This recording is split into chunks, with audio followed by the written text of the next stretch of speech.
भाग, नित नित रति हरिवंश हित, नित बरधत अनुराग, यह जो कृपा हरिवंश की। ये आपनो भाग आपन मुख, कहत जो श्री हरिवंश बल, हरिवंश भरोसे भय निडर, सो नित गर्जत हरिवंश बल।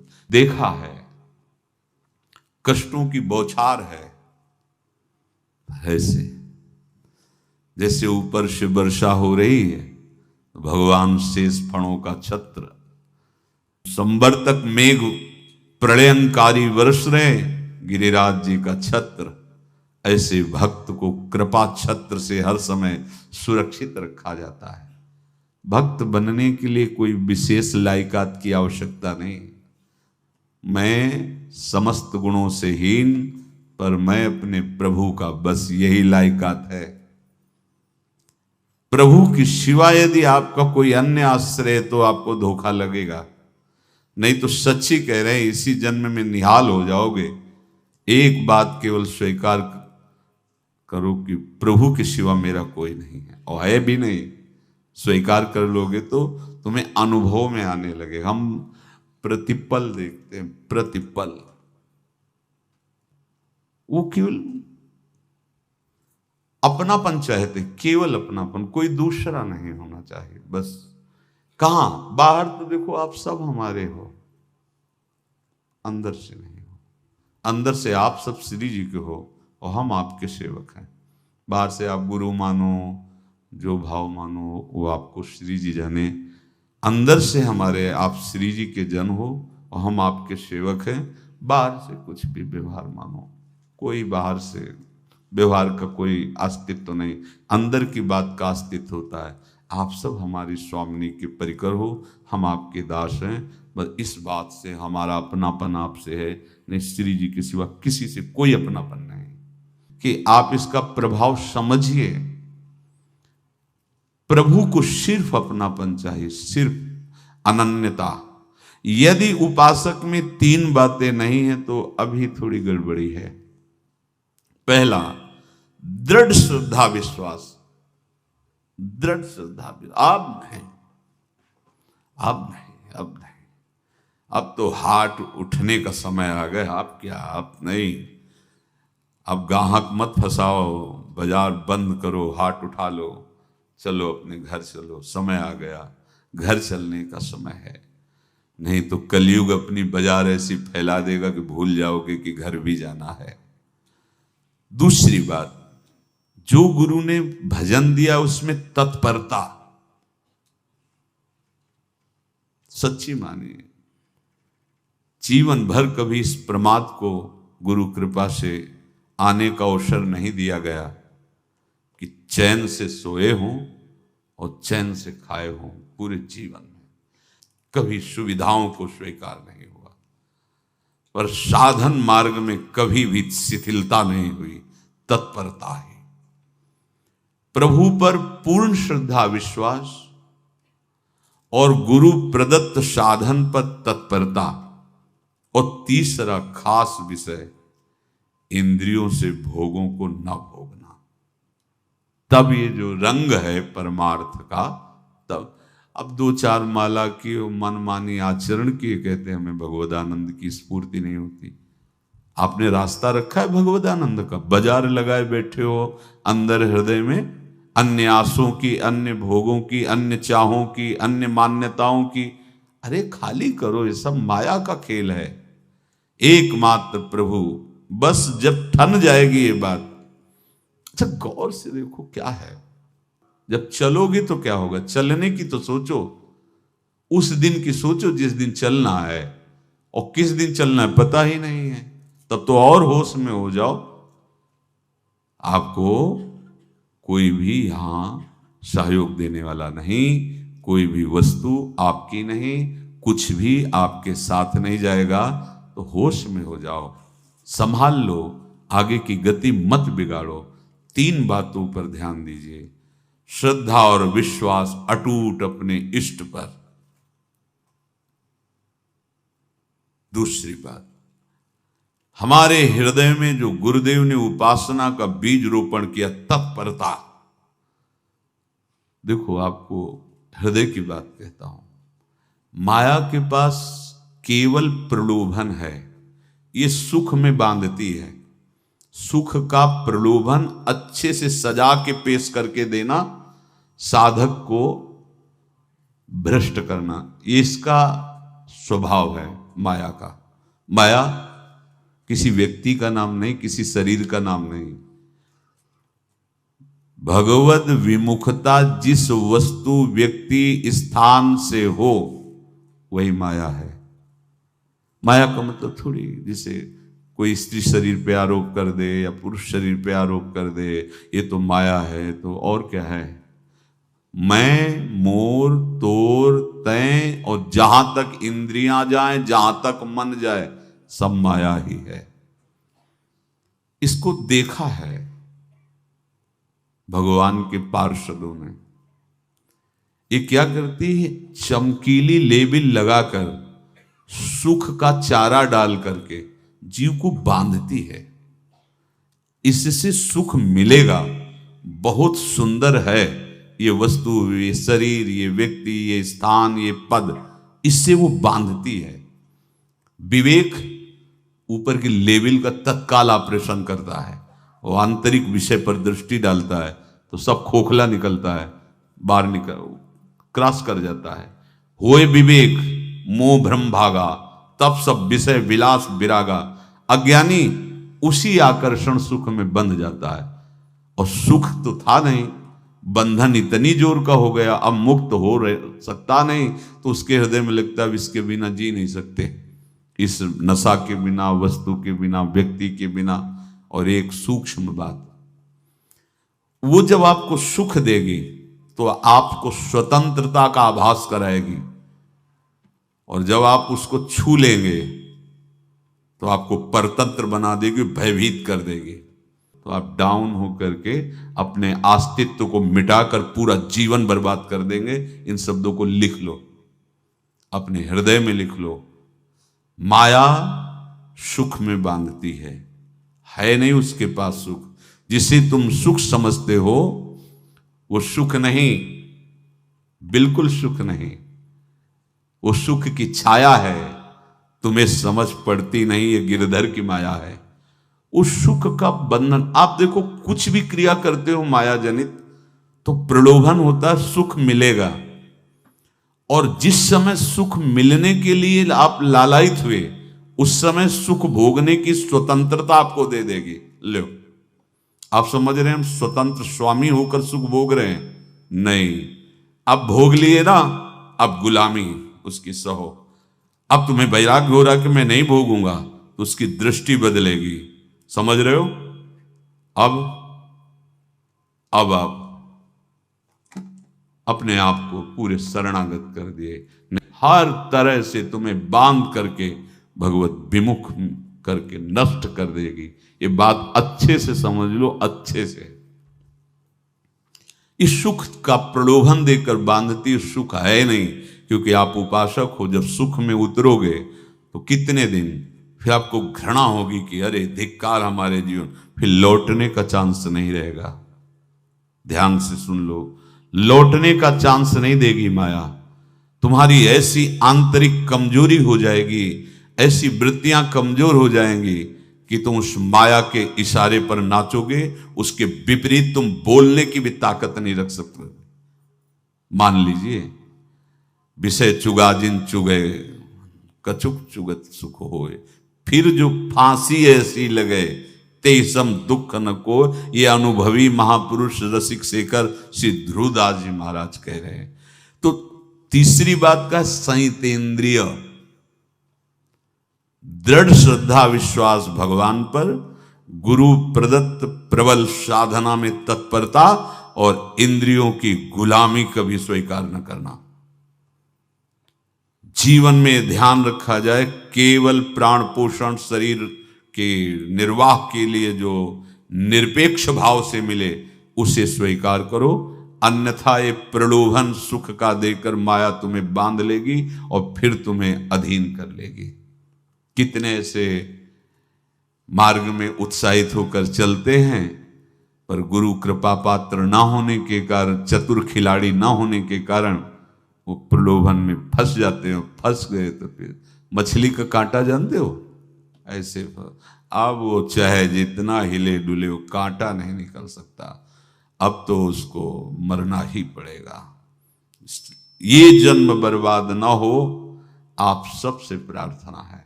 बहुत ही अपने घर की जैसी बात होती है। इसका कार्य है माया का सुख में बांधना, सुख के प्रलोभन से, और आपको सुख भोगने के लिए स्वतंत्रता देना। आप उस स्वतंत्रता से सुख भोगे कि न जाने कितने जन्मों की परतंत्रता तुमने स्वीकार कर ली।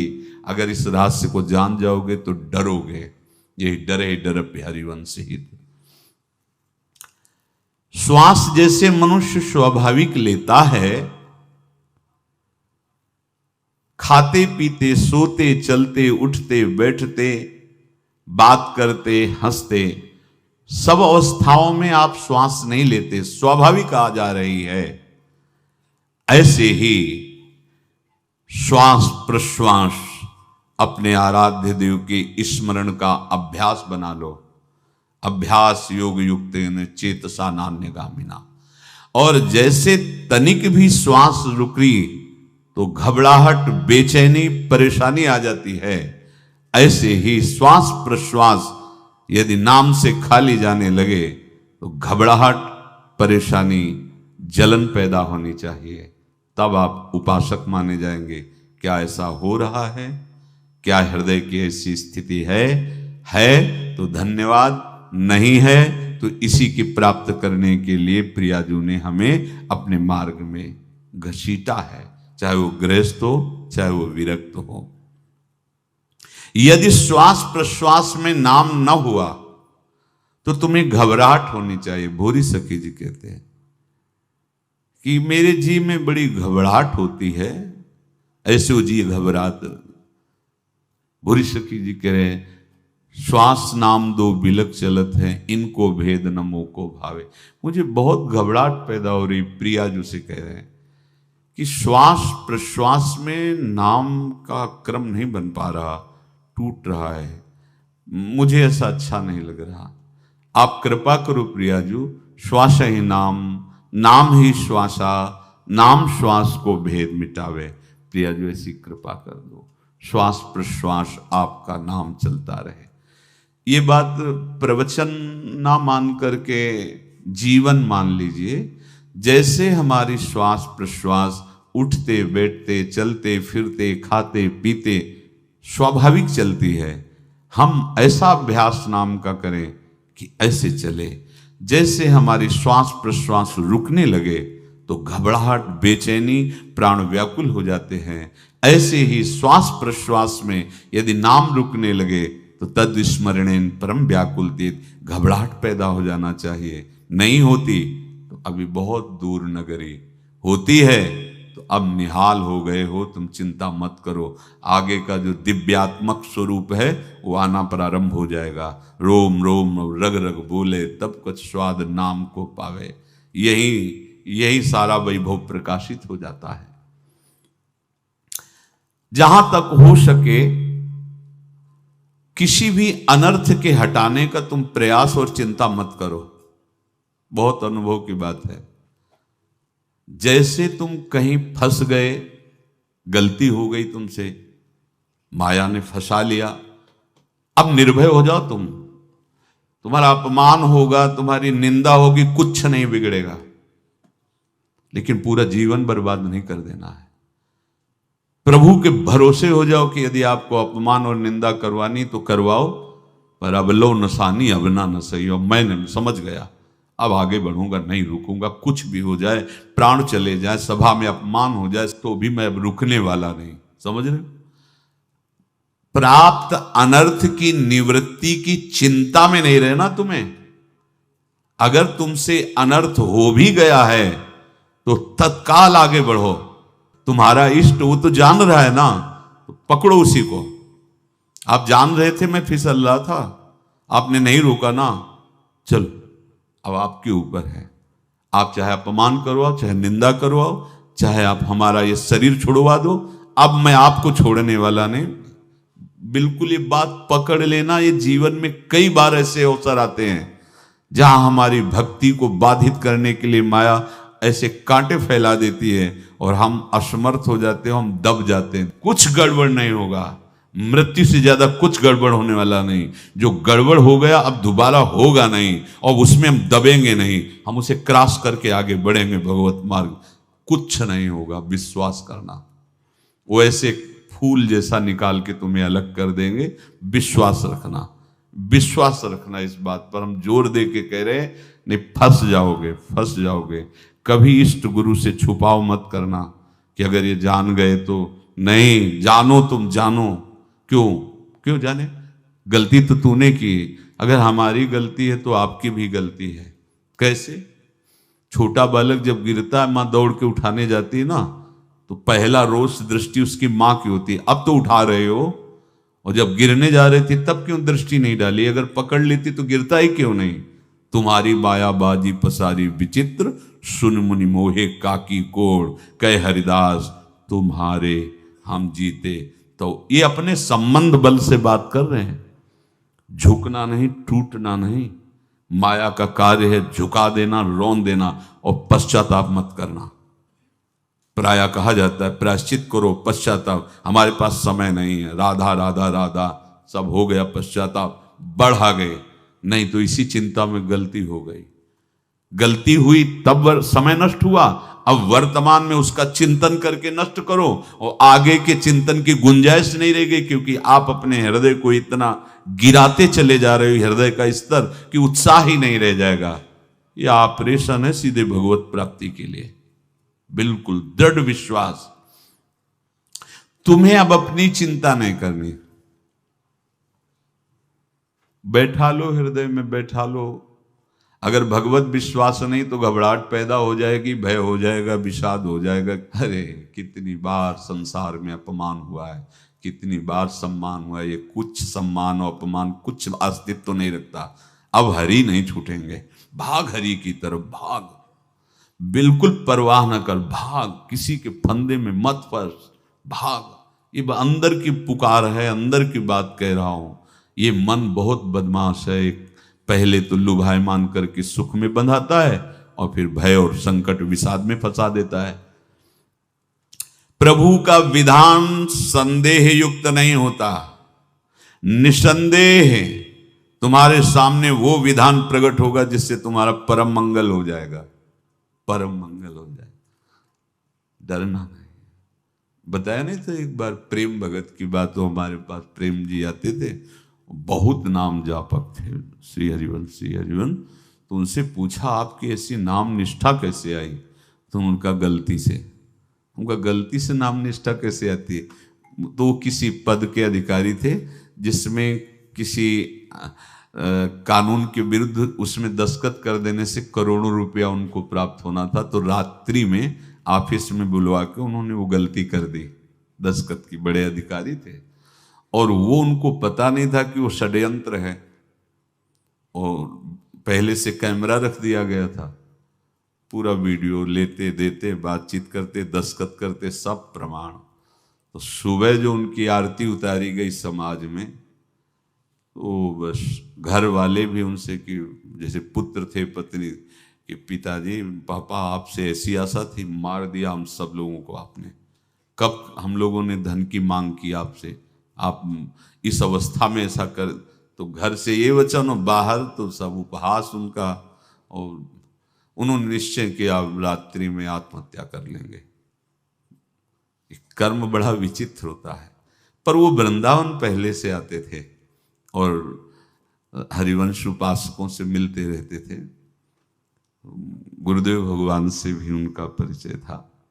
गलती किसी से भी हो सकती, चूक है।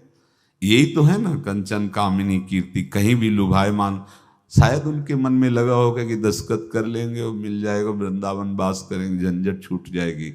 कुछ ना कुछ ऐसा आया होगा, क्योंकि वो अधार्मिक प्रवृत्ति के नहीं थे, पर क्रिया तो हो गई ना, और षड्यंत्र था वो। उन्होंने सोचा रात्रि में अब हम प्राण त्याग देंगे। तो धाम आना और रसिकों के संग के प्रभाव से एक दिव्यता प्रकट हुई। वो सबके सामने सोने का नाटक करके लेट गए, तो परिवार वालों, नजर तो सबकी थी कि विकसित हैं, परिवार वालों को लगा सो गए। तो रात्रि जब सोए थोड़ा ऐसे तो वास्तविक नींद आ गई, और स्वप्न में देखा कि कोई उनसे कह रहा, देखो तुम्हारे सिरहाने सेवक वाणी रखी है, इसको पकड़ो, मरने की जरूरत नहीं, सब ठीक हो जाएगा। जगह तो सेवक वाणी सिरहाने रखी हुई थी, जैसे एक भक्त को तुलसी दल नामक ग्रंथ सिरहाने रखा। अरे अलौकिक शक्ति संपन्न भगवान और भगवान के पार्षद हैं। बस सब बात हट गई, और उनकी जिह्वा और उनके मन ने, जैसे ना मरने वाले को प्राण मिल जाए कि भाई प्राण रक्षा, ऐसा को श्री हरिवंश हमारे रसिक समाज में जब वो आते थे उनका अच्छा सम्मान होता था। तेजों में चेहरा, वयो वृद्ध शरीर, श्री हरिवंश ऐसे चलता रहता, बात करते और श्री हरिवंश ऐसी नाम में रति देखी। देखो ना क्या हुआ, घटना क्या थी, दृश्य क्या था, जीवन बिल्कुल व्यर्थ हो क्या गया, लोक सम्माननीय जीवन बन गया, महात्मा बन गए और भगवत प्राप्त हो गए हैं, उनका शरीर छूट गया है। तो यहां कह रहे हैं कि तुम्हें किसी भी हेतु से अपनी चिंता नहीं अब करनी। प्रभु का विधान निसंदेह परम कल्याण में होता है, तुम्हें संदेह नहीं करना। कड़ुआ हो सकता है, लेकिन अवसर तो मिल जाएगा श्री जी की तरफ भागने का। हम अपने को अच्छा साबित करने के लिए पूरा जीवन लगा दें, नहीं भाई, हम नीच आचरण वाले पर हम भागेंगे प्रभु की तरफ, लोक पावन करने वाले महात्मा बन जाओगे। सतरति शाह लोकांत, इसको बैठा लो, जीवन में काम आएगी, ये वस्तु काम आएगी, क्योंकि विपक्ष जोरदार है, माया कोई साधारण नहीं है। विश्वासी साधक का भगवान स्वयं जुम्मा ले लेते हैं। विश्वासी साधक का भगवान स्वयं, देखो अपने मन में तुम किसी प्रकार की चिंता न रख करके ये आज से विश्वास कर लो कि अब मेरे जीवन में जो होगा, मेरे प्रियाजू के द्वारा किया हुआ विधान परम सुखप्रद होगा, परम मंगलमय होगा।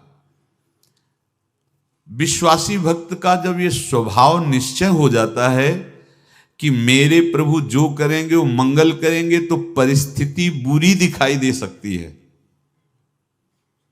परिस्थिति भयावह दिखाई दे सकती कि अब तो सब गया, ऐसा लगेगा। लेकिन वो बहुत बड़े के हाथ में नियंत्रित है परिस्थिति। देखते देखते उस परिस्थिति का परिणाम निश्चिंत, निःशोक और निर्भय कर देने वाला हो जाएगा। भयभीत मत होना। बहुत ही अमृतमयी बातें हैं, अगर अपने साधन पथ पे हम इनको आदर्श मानकर चले तो बहुत जल्दी आनंद आ जाए। किसी भी अड़चन को तैयार रहो, ये काल क्षेत्र है, मृत्यु क्षेत्र है। कुछ भी, कभी भी, कहीं भी, कैसे भी, सबके सब मर सकते हो। अभी यही खंबा टूट जाए, बिल्डिंग गिर जाए, सब मर जाओगे। कहां जाओगे? जहां ऐसे सुन रहे हो ना, ऐसे निकुंज में चलेंगे। अब हमें किसी भी अड़चन से कोई भय नहीं, किसी भी अड़चन से भय नहीं। आप ये खिलवाड़ मत समझे। किसी भी अर्थ कोई तुम्हें नहीं रोक सकता आप श्री जी से मिलने के लिए। ये आगंतुक भय एक स्वाभाविक होता है। जैसे पूज्य श्री मंगनानंद जी सरकार सेनपुर, बहुत उच्च कोटि के ब्रह्मलीन महापुरुष, तो एक चौकी पर ऐसे बैठे हुए थे और बहुत से ऐसे संतजन परमहंस सब बैठे हुए थे और ब्रह्म चिंतन के विषय में चर्चा चल रही थी। तो एक संत आगंतुक वृंद आए ऐसे गंगा किनारे। तो उस समय स्वामी जी कह रहे थे मंगनानंद जी कि एक होता है विचार भय, वो संतों में कभी नहीं होता है, और एक होता है तात्कालिक भय, वो सबको व्याप्त हो जाता है। तो उन्होंने कहा कि स्वामी जी, वैसे हम आपका आदर करते, लेकिन इस बात पर हमारा मतलब मन नहीं बैठ पा रहा है कि जो ब्रह्म स्वरूप को जान गया है उसको विचार भय तो होगा ही नहीं, लेकिन स्वाभाविक भय कैसा हो सकता है? तो सिद्ध पुरुष थे। उनका स्वामी जी बैठो, प्रसंग पूरा होने के बाद फिर आपका उत्तर हो जाएगा। ऐसे चौकी लगाई, बैठे, और बैठे थे वटवृक्ष के नीचे। तो एक जैसे बाज है, गीद पक्षी है, उस समय तो वो संध्या का समय था, आके ऐसे जे भी बैठा तो खरबर खरबर वो डाल, तो महाराज चौकी के नीचे हो गए, जो गंगा किनारे से आए थे ना। तो कहा स्वामी जी ये विचार भय है या स्वाभाविक भय है या आपको ब्रह्म चिंतन या ब्रह्म बोध नहीं? तो हंस दिए, बोले उत्तर मिल गया। ये स्वाभाविक, जैसे अभी बंदर चीख दे तो सब घबरा जाओगे ना, विचार भय नहीं है ये आगंतुक स्वाभाविक भय। भय विचार भय कि अब जो है ऐसा होगा, ऐसा हो सकता है, नहीं नहीं, वही प्रसंग चल रहा है। भगवान प्रमाण देते चले जा रहे हैं। देखो, कोई भी भय, कोई भी अड़चन अब तुम्हारा अमंगल नहीं कर सकती, पक्का मान लीजिए, डरो मत। देखो इसमें इसीलिए प्राणों की बाजी लगा के, अब हमारे प्राण नहीं हैं, हमारे प्राण प्राणनाथ को समर्पित हैं।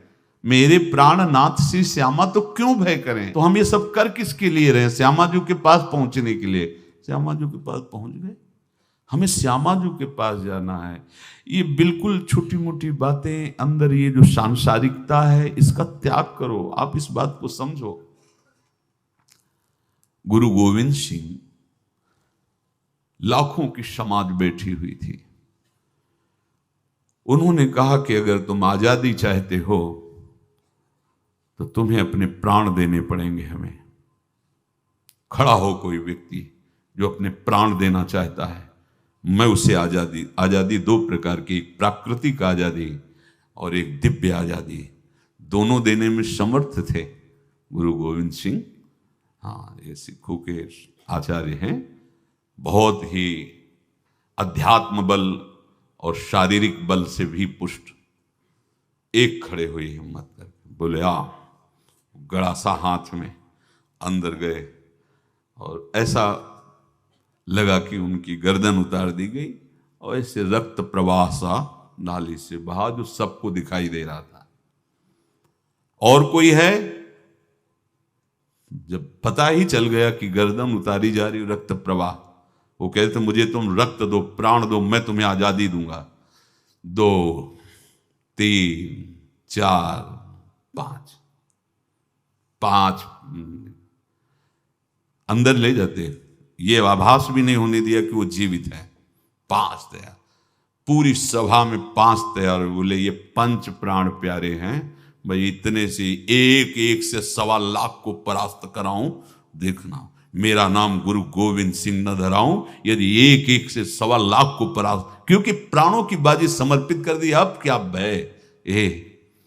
माया से आजादी प्राप्त करने के लिए भयभीत होना तो बिल्कुल जीवन में छोड़ दो। विचार भय नहीं होना चाहिए, ये स्वाभाविक भय होगा। अभी कोई ऐसी आवाज आ जाए, वो ऐसे स्वाभाविक होता है, उस पर तर्क वितर्क नहीं किया जाता। विचार भय नहीं होना चाहिए।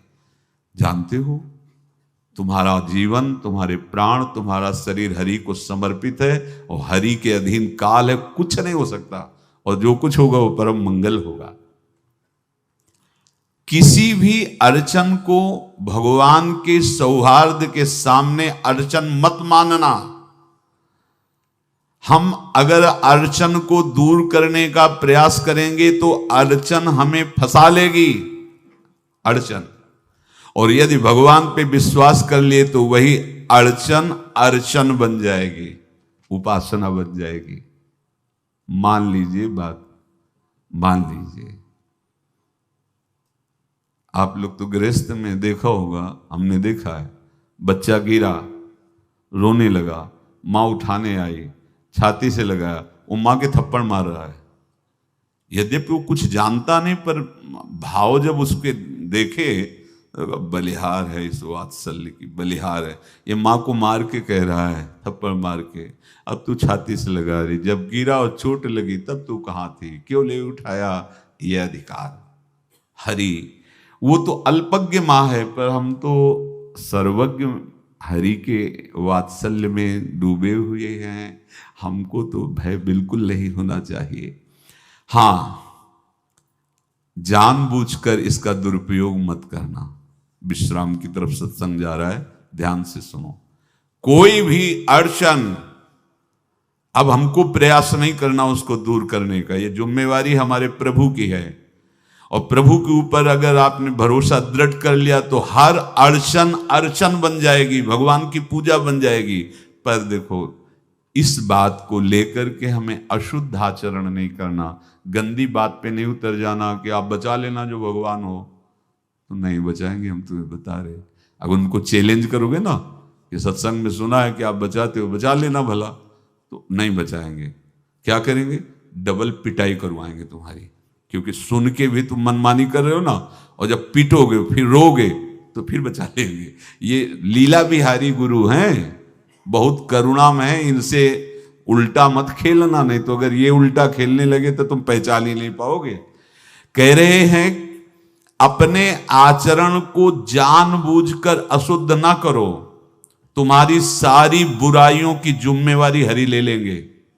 शब्द पर ध्यान दीजिए, जानबूझकर तुम अपनी बुराइयों का प्रयोग मत करो, तुम्हारे में जो बुराई है वो श्री हरि स्वयं स्वीकार कर लेंगे। वो ठीक है, जैसे आग में मल पड़े या चंदन या लोहा पड़े या लकड़ी, आग सबको अपना रूप दे देती है, ऐसे हर बुराई हरि में जाके परम सद्गुण बन जाती है। हम जितना अपने आप को अच्छा बनाने का प्रयास करेंगे, ये संसारियों के समझ में नहीं आएगा, परमार्थ के पथिकों के लिए बात है, और यही विश्राम हो जाएगा।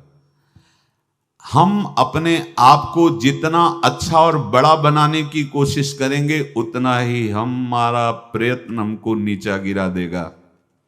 यदि हम अपने को भगवान के आश्रित कर करके उनके नाम का जप और उनकी आज्ञा पे चले तो इतने अच्छे बन जाओगे, बिस्तरे सब जग विमल कीरति साधु संगति नाटर है।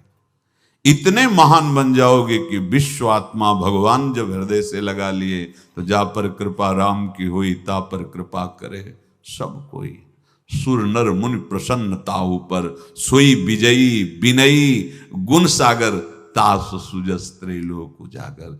इसलिए सत्संग का मनन करो और ये जीवन व्यर्थ ना जाने पावे, सावधान आप रहो, और निर्वाह हमारी लाडली जू करेंगी।